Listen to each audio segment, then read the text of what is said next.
মনে রাখবা,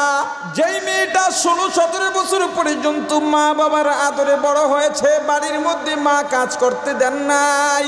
যেই মেয়েটা কোনোদিন চুলার কাছে যান নাই, চুলার কালি হাতে লাগে নাই, রাতে বিছানাও লাগে নাই, মা বিছায়া দিছে, সেই বিছানায় গিয়া শুইছে, যেই মেয়েটা ফজরে উঠে নাস্তা নিজেই তৈয়ার সামনে পাইয়া গেছে, ওই মেয়েটাকে তুমি রশি দিয়াও বেঁধে আনো নাই,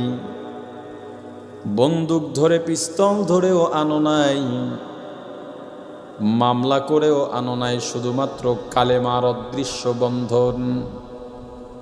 কালেমার বন্ধন হয়ে গেছে, এখন তোমার সঙ্গে নামতেছে, পিছে পিছে যাইতেছে, মা কাঁদে, বাবা কাঁদে, মেয়েটাও কাঁদে, তুমি একটা অপরিচিত মানুষ, কেন বোঝো না? কেন তোমার পেছনে রওনা